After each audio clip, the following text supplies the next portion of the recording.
eventually, magic happened. The show started to tell me what it wanted to be.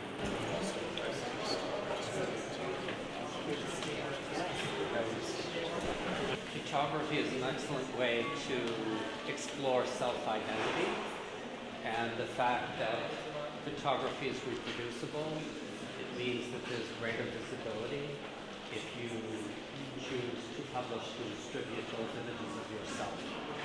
So it played a key role in queer visibility over art history. And these two women were a couple, and we know that because when this silhouette was found, it was found with a cache of letters that indicated that they had a physical relationship.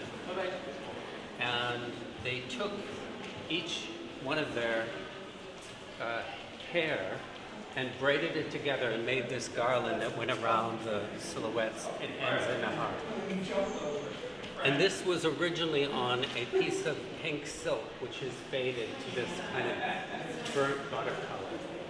But really an amazing testament to the love of two women for one another. So happy to have been able to borrow. And that's a great example of what we call a Boston marriage. And that was a socially acceptable relationship between on the left we have a famous actress named Charlotte who was often played. And they, in addition to living in the United States, they often started following them. And eventually they were arrested and charged with sodomy. And in the end, they couldn't prove that they were physically active. So they were fined for disorderly conduct. This is very fascinating. It's Francis Bacon's recipe. And we come to a new section of language. Mistake, if you were drunk, it was an accident, you had poor judgment, but you weren't anything other than a normal person. This is atmosphere.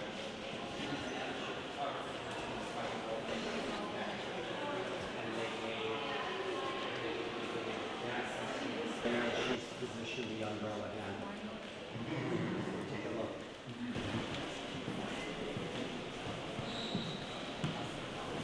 From 1920 to about 1934. And that was the time when there were lots of underground gay clubs and drag performances. And many of these drag performers became famous. It was one of the highest paid performers during the 10s and the 20s.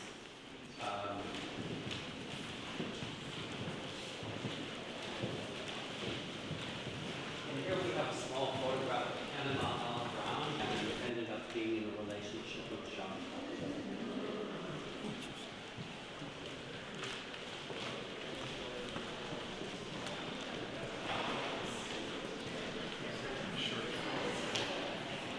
In that short film. And then here we have two lesbian women, Fenn and Butch, and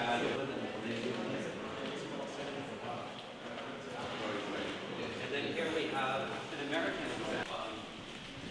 I had the opportunity to see this print get spotted, and when it got spotted, the person who did it gave me a glove and said, put the glove on.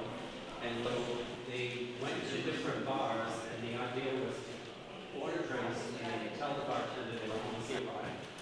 And the laws against sending obscene materials through the mail were placed on the wall. It's hard sometimes to show albums, and I was very lucky that these pages were loose, so I could take them out of these very ugly brown 1970s albums and put them in here very nicely. Named Kirby on his deathbed, surrounded by his family. And this hand coming in is his caretaker, who was two-spirit.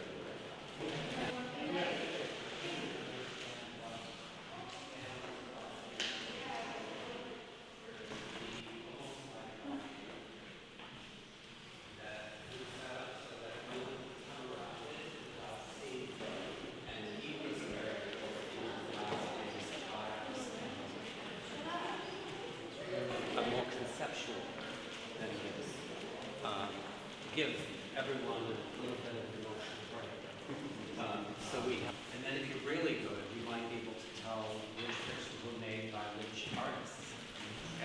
And then I started arranging the pictures on that paper until I got the arrangement that felt right. And then they were put up.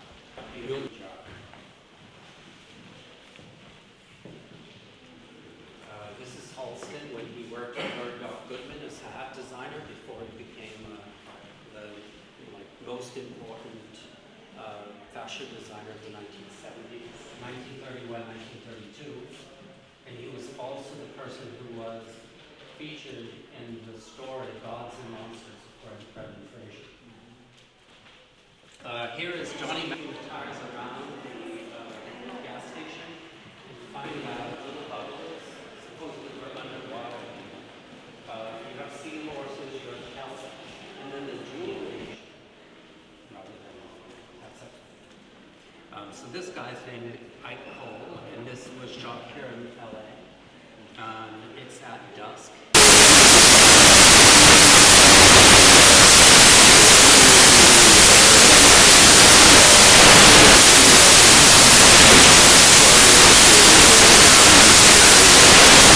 She had somebody carve with a scalpel into her back the pattern of two women. I do what it means. And then he's put himself, pictured himself holding up this shower curtain of North and South America, the places where he experienced freedom when he got to go away to go to college in Chicago. So that he